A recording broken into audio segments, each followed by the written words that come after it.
Halo. Nah, bersama kita santri Wonosobo. Santri Uragan. Ora tau komen nang grup.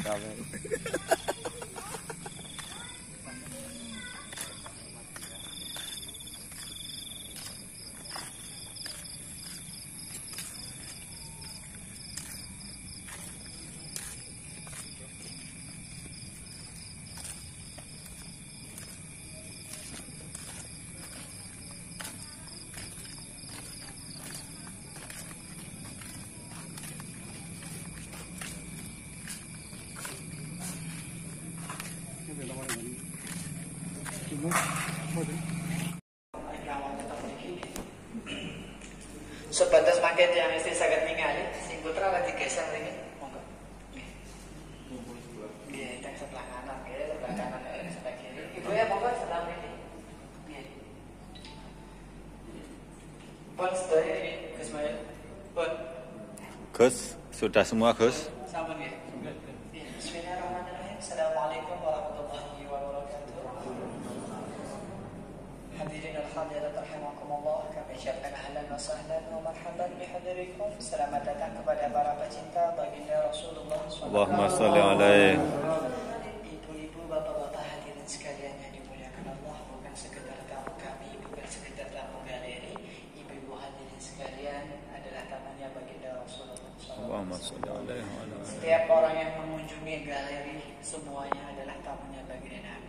Kenapa? Karena di dalam hatinya membawa rindu dan cinta kepada kekasihnya, rindu dan cinta kepada baginda Rasulullah SAW. Dengan melihat benda-benda milik kekasihnya, punya harapan dapat mengobati rasa rindunya dan menambah rasa cintanya sehingga kelak akan bersamanya di dalam surga. Hadirin al-hadirat rahimakumullah, kami akan menjelaskan semua artefak yang ada di galeri ini kaitan dengan waktu yang begitu sangat terbatas. Tadi Gus Ismail sudah ngasih tahu sama saya, ditargetkan 7:30 kita sudah persiapan menuju ke tempat acara. Jadi nanti akan saya persingkat apa yang ada di galeri ini. Bismillahirrahmanirrahim. Hadirin sekalian yang dimuliakan Allah, pertama kali di sebelah kiri saya, pandangan kita tertuju kepada apa yang ada di sebelah kiri saya. Ini sebuah guci. Guci ini diyakini sebagai guci penyimpanan air susu milik Sayyidah Fatimah, putri baginda Rasulullah SAW. Riwayatnya wadah susu ini didapatkan dari kota Madinah, usianya lebih dari 1400 tahun. Wadah susu ini diyakini milik baginda Rasulullah SAW yang beliau hadiahkan kepada istrinya, kepada putrinya Sayyidah Fatimah, yang beliau gunakan bersama suaminya Sayyidina Ali dan bersama putra-putranya Sayyidina Hasan dan Sayyidina Husain. Suatu ketika ada ibu-ibu datang ke sini, dia ini orangnya alergi dengan susu. Tetapi ketika mendekat dengan wadah susu ini, Allah tancapkan aroma susu buat ibu tersebut. Seolah-olah ini isyarat seperti Sayyidina Anas bin Malik yang beliau tidak suka labu, mendengar kekasihnya suka labu, seketika itu juga langsung suka dengan labu. Begitu juga ibu tersebut langsung menyukai susu pada saat itu juga. Kemudian di sebelah kanan saya di sini ada sebuah kendi. Kendi yang saat ini kita lihat ini diyakini sebagai wadah penyimpanan air zam-zam yang diyakini milik baginda Rasulullah SAW. Ini didapatkan dari kota Madinah. Wadah ini terbuat dari tanah liat yang memiliki dua khasiat. Khasiat yang pertama dapat menetralisir racun, dan yang kedua dapat menjadikan air tidak akan basi selamanya.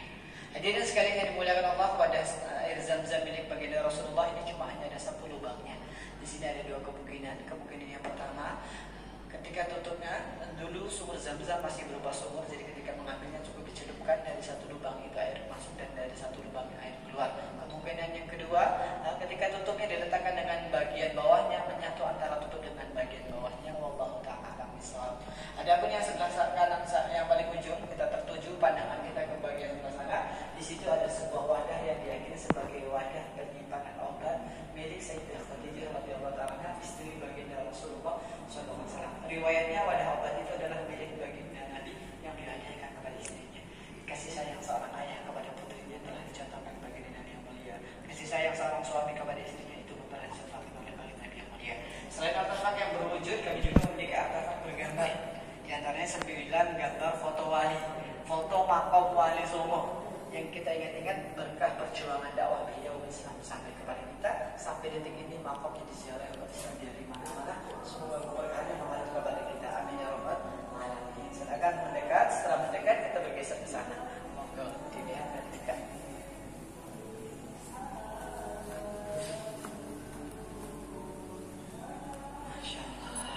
yang sudah mendekat di artefak yang di sana. Nanti kita berganti ke sebelah sini. Iya.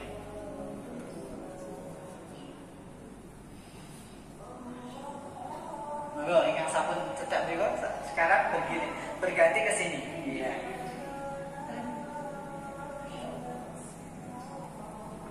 Silakan, boleh sebelah kiri boleh putri, sebelah kanan boleh putra. Iya, silakan.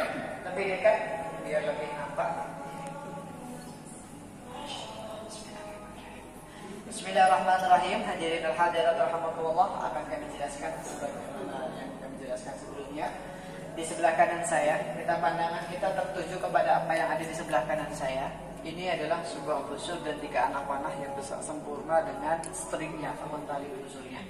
Busur dan 3 anak panah yang saat ini kita lihat ini diyakini sebagai busur dan 3 anak panah Sayyidina Amr bin As radhiyallahu ta'ala anhu, pemberian baginda Rasulullah sallallahu alaihi wasallam. Sayyidina Amr bin As radhiyallahu ta'ala anhu menggunakan busur ini sebagai busur komando. Di dalam dunia pertempuran orang akan memahami, di dalam dunia pertempuran orang tidak akan memulai pertempuran sebelum ada komando dari pimpinan pasukan ataupun panglima pasukan. Di antara komandonya dengan cara melepaskan anak panah. Anak panah ini ketika dilepas dari busurnya akan menimbulkan suara yang sangat kencang. Sumber suaranya berasal dari lubang yang berada di setiap ujung anak panahnya. Sayyidina Amr bin As radhiyallahu ta'ala dalam riwayat menggunakan busur ini di dalam pertempuran Yarmuk, pertempuran antara 40.000 kaum muslimin melawan 245.000 kaum musyrikin. Kemudian silakan lebih mendekat ke sini. Masya Allah. Di sini ada sebuah pedang. Setelah melihat busur panah pemberian baginda Rasulullah kepada Sayyidina Amr bin As radhiyallahu ta'ala anhu, kemudian di sebelah sini ada sebuah pedang yang lengkap dengan sarungnya. Pedang yang beserta sarung pedangnya ini diyakini sebagai pedang Sayyidina Khalid bin Walid radhiyallahu ta'ala anhu. Riwayatnya pedang ini beratnya 5,5 kg. Jadi kalau kita megang dengan 2 tangan kalau kita orang Indonesia. Pedang ini beratnya 5,5 kg, diyakini sebagai pedang Sayyidina Khalid bin Walid yang mana beliau dijuluki sebagai Saifullah, pedangnya Allah yang tidak terkalahkan. Hadirin yang dimuliakan Allah, Sayyidina Khalid tidak pernah kalah di setiap pertempuran. Ternyata barokah rambut baginda Rasulullah yang disimpan di dalam topi besi beliau. Setiap kali bertempur beliau tidak pernah kalah. Maknanya bertabaruk dengan peninggalan baginda Rasulullah telah dicontohkan oleh para sahabat radhiyallahu ta'ala. Beliau punya 200 pedang, sehingga jangan heran kalau kita menjumpai pedang beliau di beberapa museum dunia, salah satunya di Galeri Cempati Kartembolo. Kemudian sebelah sini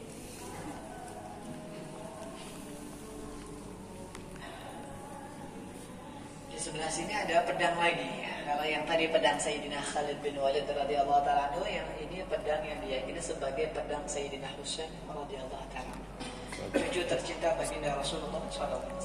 Pedang ini beratnya 4,2 kg.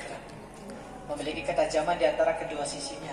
Ujungnya terbelah menjadi 2. Ujung yang terbelah menjadi 2 di antara fungsinya untuk melemparkan pedang musuh, yang kedua untuk mematahkan pedang musuh, yang ketiga untuk mencabik-cabik perut musuh.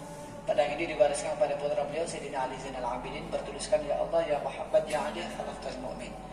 Hadirin yang dimuliakan Allah, Sayyidina Husain termasuk salah seorang cucu tercinta baginda Rasulullah yang kelak nanti beliau termasuk calon pimpinan pemuda di surga. Semoga kita termasuk orang yang akan dimasukkan bersama. Amin, amin. Yang sebelah sini,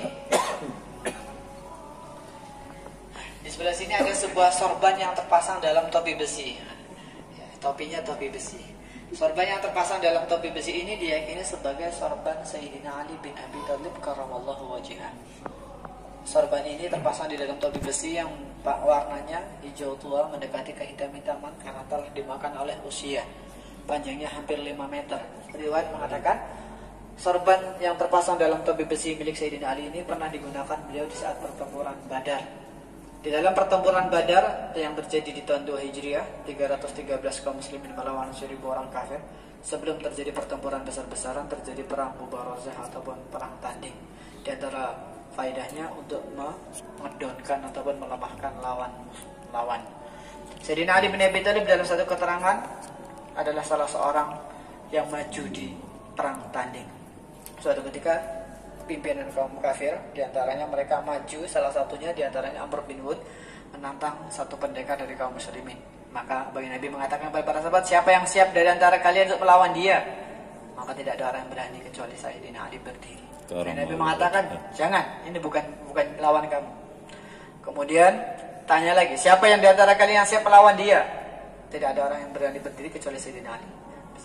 Jangan, ini bukan lawan kamu, kata baginda Nabi.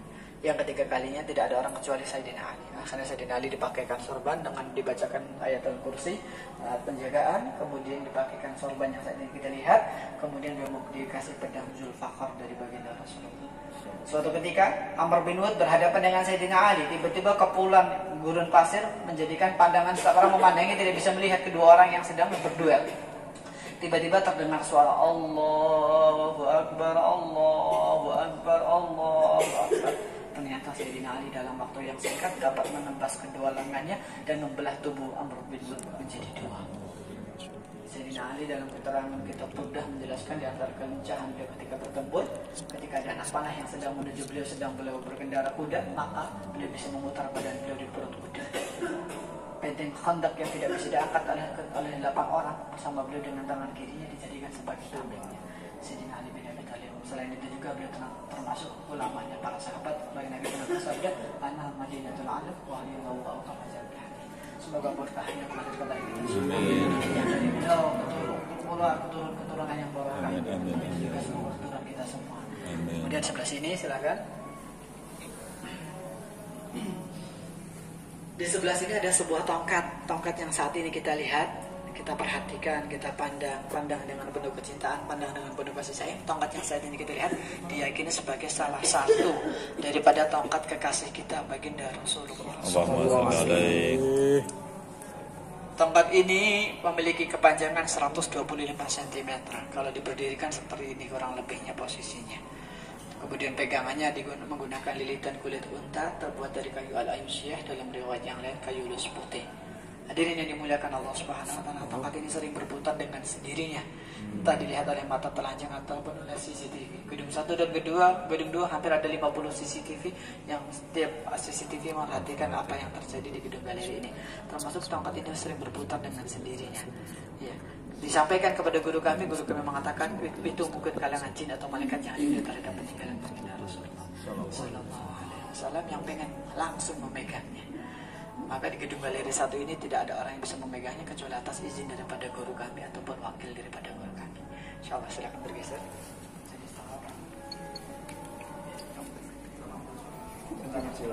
Dari galeri langsung ke sana. Ya, dari galeri langsung ke sana. Atau pondok langsung. Silakan kita. Bismillahirrahmanirrahim. Hadirin yang berhadirat rahimakumullah. Di sebelah kanan saya di sini ada sebuah tabung yang berisi potongan kain. Tabung yang berisi potongan kain ini bukan sembarang potongan kain, tetapi potongan kain yang ada di dalam tabung ini diyakini sebagai potongan kain sorbannya baginda Rasulullah. Kami belum memiliki sorban utuh milik baginda Rasulullah layaknya sorban Sayyidina Ali bin Abi Thalib karamallahu wajhah. Tetapi alhamdulillah atas izin Allah Subhanahu wa taala didapatkan dari ahli warisnya yang berasal dari Yaman potongan kain sorban baginda Rasulullah. Dia punya beberapa warna sorban, di antaranya warna putih, hitam, hijau dan merah. Dia termasuk salah satu daripada potongan kain sorban baginda Rasulullah. Hikmahnya apa saja kalau nisbatnya kepada baginda Nabi yang mulia, yang mana beliau adalah sumbernya perkara yang mulia, tentu itu adalah perkara yang mulia. Dan di sebelah kiri saya ada butiran-butiran tasbih. Saya boleh lihat. Butiran-butiran tasbih yang saat ini kita lihat ini bukan sembarang butiran tasbih, tetapi butiran tasbih yang saat ini kita lihat diyakini sebagai butiran tasbih yang terbuat dari tulang untanya baginda Rasulullah SAW. Dalam satu riwayat menyebutkan Sayyidah Aisyah juga punya satu wadah celak yang terbuat dari tulang unta. Jadi kita pernah mendengar kisah unta baginda Nabi yang dikenal dengan unta Qaswah. Untanya digunakan baginda Nabi ketika hijrah dari kota Makkah menuju kota Madinah. Saat itu penduduk Madinah rumahnya pengen mendapatkan berkahan disinggahi baginda Rasulullah, tetapi baginda Rasulullah tidak langsung memilih rumah siapa yang akan beliau kunjungi.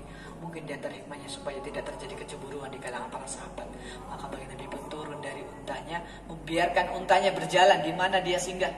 Nanti kita akan singgah. Maka baginda Nabi dan para sahabat berjalan di belakang untanya baginda Nabi. Akhirnya unta baginda Nabi pun singgah di rumahnya Sayyidina Abu Ayyub Al-Ansari. Itulah rumah pertama yang dikunjungi baginda Rasulullah. Allahumma sholli alaihi. Jadi sekalian dimudahkan Allah Subhanahu wa taala, tulang kita tidak bisa melihat untanya baginda Nabi, tapi kita bisa melihat tulang untanya baginda Nabi. Harapan sipil bisa melihat wajah baginda Nabi. Kemudian di sebelah sini ada bongkahan batu. Bongkahan batu yang saat ini kita lihat, perhatikan sama apa ini bongkahan batu, tetapi bukan sembarang bongkahan batu. Bongkahan batu ini diyakini sebagai bongkahan batu pondasi Ka'bah. Ka'bah di dalam sejarah pernah mengalami kerusakan 12 kali, pernah direnovasi sepanjang sejarah. Sehingga ceritanya batu pondasi Ka'bah ini diambil saat renovasi Baitullah 600 tahun yang lalu, tepatnya 1415 Masehi. Saat itu Ka'bah mengalami kerusakan sebab banjir, sehingga pondasi Ka'bah terkikis. Kemudian direnovasi, sudah bisa ditata ulang kembali, sama ada orang yang mengambilnya, kemudian diteliti. Semua artefak yang di sini semua telah melalui uji laboratorium khusus benda arkeolog yang ada di UK London, termasuk batu pondasi ini. Ternyata setelah diteliti, batu pondasi Ka'bah ini adalah batu yang berasal dari galaksi lain, dalam artian batu meteorit. Karena dari itu mengatakan sebelum Nabi Adam diturunkan ke permukaan bumi, pondasi Ka'bah sudah Allah turunkan terlebih dahulu. Kemudian Nabi Adam membangunnya, kemudian Nabi Ibrahim membangunnya. Allah Ta'ala lebih sawab. Ada satu amalan ketika dia berada di Masjidil Haram. Amalan apa? Memandang Ka'bah. Ada seorang ulama menjelaskan sekali memandang Ka'bah lebih baik daripada selama 1 tahun. Sehingga ada orang lama datang ke sana hanya untuk mengedip-edipkan mata. Sekali kedip pahalanya 1 tahun. Semoga Allah pilih kita untuk bisa menunaikan ibadah haji dan umrah. Maka di sini juga kami membuat 2 replika yang berkaitan dengan Ka'bah. Replika Maqam Ibrahim dan replika Ka'bah Al-Musharrafah. Mungkin saat ini Allah izinkan untuk memandang yang replikanya. Suatu saat nanti semoga Allah izinkan lihat yang sesungguhnya. Kita jelaskan kepada umat apa itu Maqam Ibrahim. Maqam Ibrahim adalah batu yang telah menjadi pijakan bagi Nabi Ibrahim ketika membangun Ka'bah bersama putranya Nabi Allah Ismail. Dan diteliti itu pun termasuk batu meteorit juga. Ketika diteliti jejak Maqam Ibrahim itu telapak kakinya bagi Nabi Ibrahim diteliti hampir sama dengan jejak telapak kaki baginda Rasulullah. Kemudian kami juga membuat replika daripada Ka'bah Al-Musharrafah. Harapannya yang sudah pernah ke sana rindu untuk bisa pergi ke sana kembali. Yang belum pernah ke sana, semoga kita dipilih untuk bisa berangkat ke sana. Kita sampaikan kepada setiap para pengunjung, bapak-bapak, ibu hadirin, berangkat haji dan umrah itu bukan suatu yang sangat mustahil, bukan. Bukannya orang yang berangkat haji dan umrah itu bukan karena dia mampu, kaya raya, banyak harta melimpah, bukan. Tetapi murni ketika di alam ruh sana Allah pernah memanggil dia, kemudian dia menjawab labbaik Allahumma labbaik sekali, dia akan berangkat sekali. Dia mau menjawabnya 2 kali, dia akan berangkat kedua kali. Maka jangan berputus asa dari rahmat Allah. Ya Allah mudahkan kami semua untuk bisa berangkat ke sana. Banyak di antara saudara kita ya kaya raya, harta melimpah tapi tidak kunjung berangkat ke sana. Ada saudara kita yang tidak punya uang sepeser pun. Allah mudahkan langsung berangkat ke sana. Maka ibu hadirin, di sini kita akan memperkenalkan bagian-bagian yang mustajabah yang kalau orang doa pasti doanya dikabulkan oleh Allah, sehingga jangan kita sia-siakan ketika di sana. Yang pertama ketika mencium Hajar Aswad. Nanti Hajar Aswad akan menjadi saksi nanti. Dulu dia pernah mencium saya, ya Allah, dia akan memberikan syafaat kepada Allah. Termasuk yang kedua adalah di Multazam. Multazam adalah tempat yang mustajabah. Multazam adalah tempat antara Hajar Aswad dan pintu Ka'bah, sehingga banyak orang akan berebut untuk berdoa di sini. Ya, antara Hajar Aswad dan pintu Ka'bah. Kalau yang aslinya kan berjarak, karena kita kan replika. Jadi ini yang namanya multazam, yang kalau orang berebut doa di sini karena doanya pasti dikabulkan oleh Allah Subhanahu wa taala. Kami membuat pintu Ka'bahnya dan juga membuat daripada penguncinya dan membuat daripada talang emasnya. Semoga harapannya dipilih untuk bisa berangkat ke sana. Amin amin amin. Di samping itu juga selain tempat yang mustajabah, selain multazam yaitu di dalam Hijri Ismail. Maka kami membuat gambaran daripada Hijri Ismail. Pondasinya hampir seperti ini kurang lebihnya. Ya. Orang yang sholat di dalam Hijri Ismail seperti sholat di dalam Ka'bah. Ya, menghadap ke sana bisa, menghadap ke sini bisa, menghadap kemana saja bisa. Wabil khusus kalau bisa, pintu sebelah sini tertutup, ya, pintu sebelah sini terbuka. Maka kita ajak keluarga kita ketika di sana untuk bisa bergantian sholat di dalam Hijri Ismail, doa di bawah talang emas. Ini metode kedatangan mizab. Mizab adalah talang emas yang kalau orang doanya pasti dikabulkan oleh Allah. Apabila hujan turun, usahakan air mengenai kepala kita. Semoga Allah pilih kita bisa berangkat ke sana. Silakan kita persiapan di sini.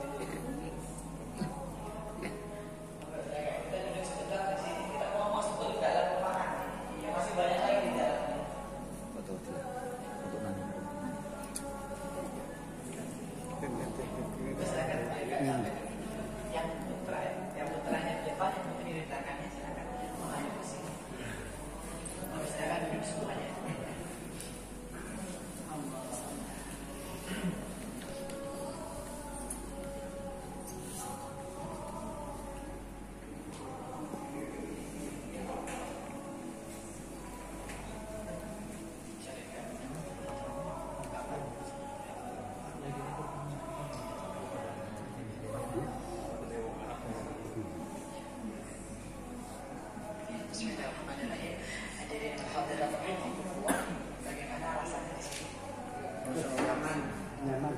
yang pernah berangkat haji dan umrah tentunya rindu untuk bisa ke sana.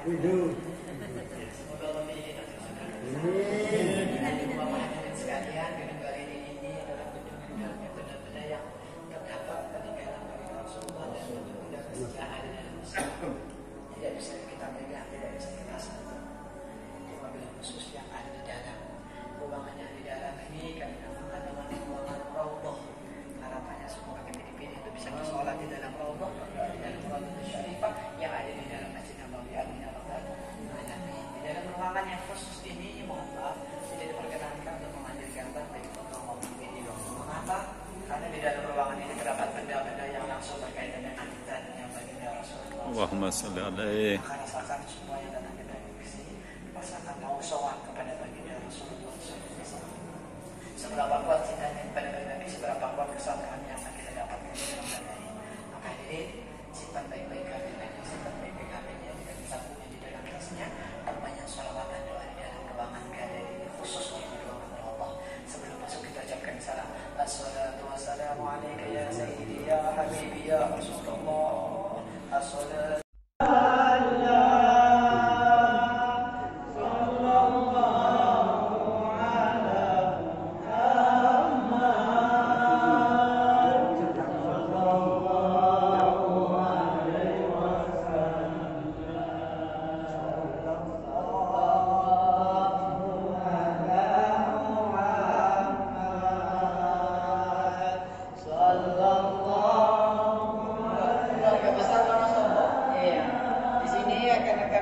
secara umum karena kaitan dengan waktu. Yang pertama di sebelah sini yang sejadah karpet berwarna merah, ini salah satu karpet Masjid Nabawi.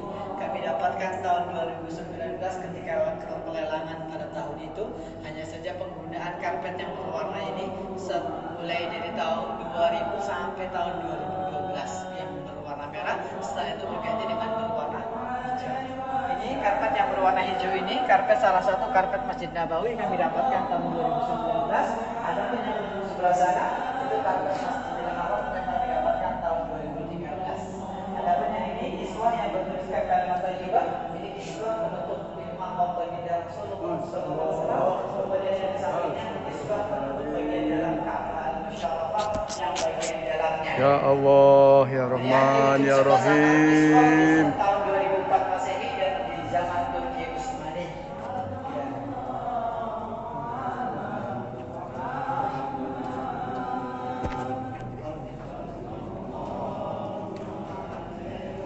Ya.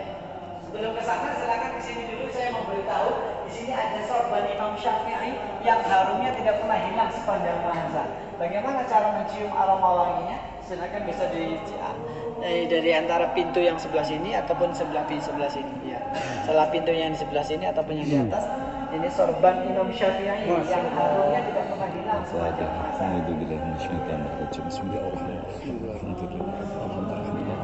Sorban Imam Syafi'i usianya 1200 tahun, harumnya tidak pernah hilang. Di antara pintu, lihat di antara celah pintu yang di depan yang di belakang situ. Nah, antara kanan kiri ataupun yang di atas itu. Nah, semoga keberkahan ilmunya mengalir kepada kita. Amin, amin, amin. Kita mempelajari ilmu-ilmu beliau. Sekarang kita melihat sorbannya beliau. Kemudian di sini ada tongkat pengarang kitab Ihya Ulumuddin. Nah, tongkatnya Imam Ghazali hafizahullah rahimahullah, Hujjatul Islam ataupun Syekhul Islam. Tongkat Imam Ghazali rahimahullah. Sedangkan tongkat yang di bawah tongkatnya kakek Ramuki Ziron, kakek Ramuki Fatah, Mahkaji Siddiq.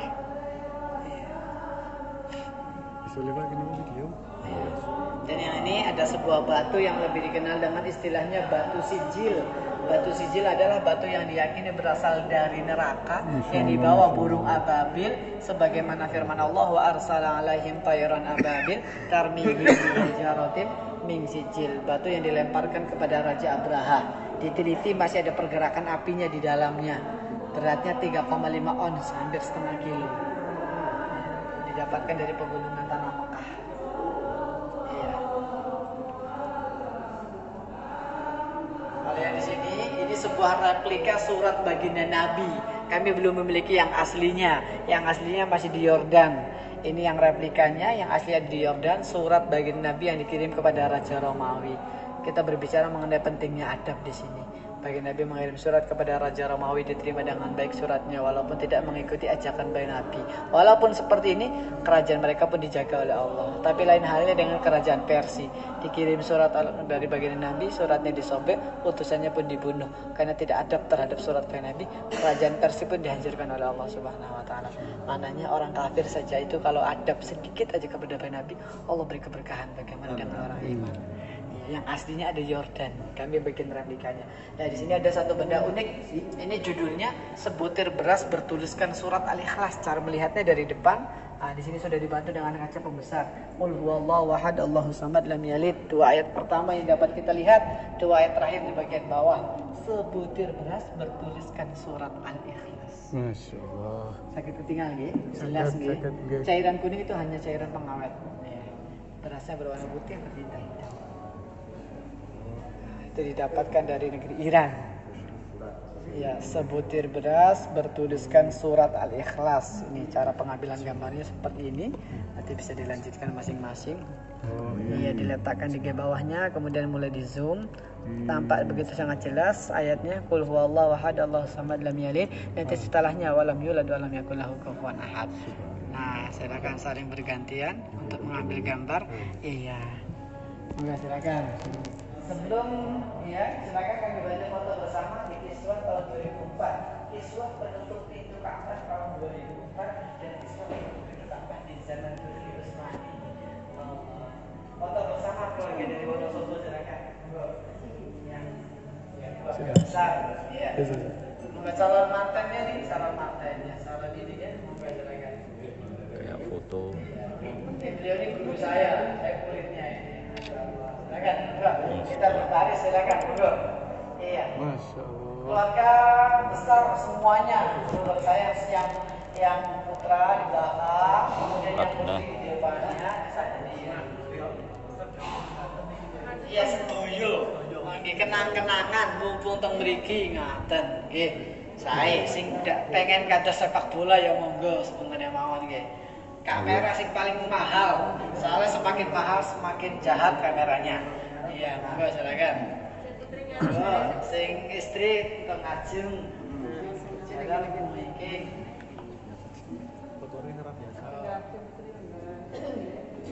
Foto niki sing sedoyo tok foto niki mlebet swarga. Berangkat umroh bareng, haji bareng. Apa niki? Iki apa itu mau keterangannya? Oke. Misal hitungan ketiga guys. 1, 2, 3. 1, 2, 3. Ntar masih ada 2 HP lagi.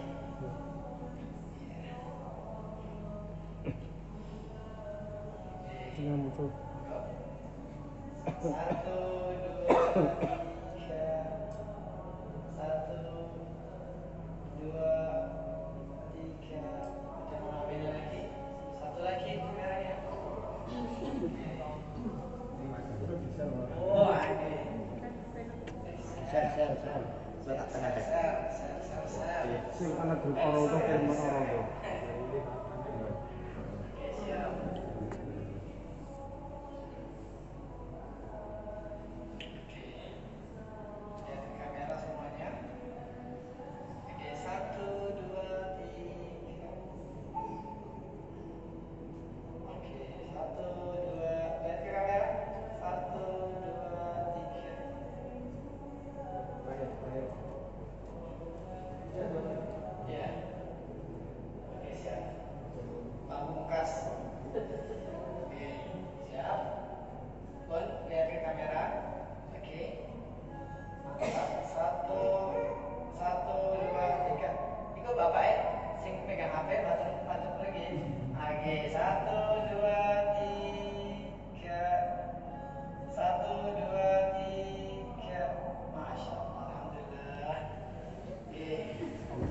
Kapan-kapan longgam, pakai baru keburu.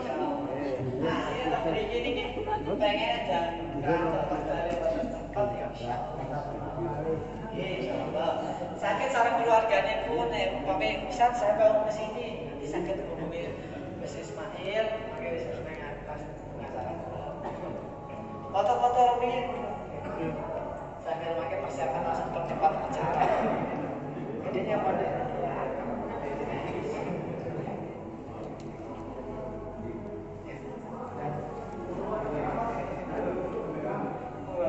sing gak ada istri, sing gak ada yudho, foto bersama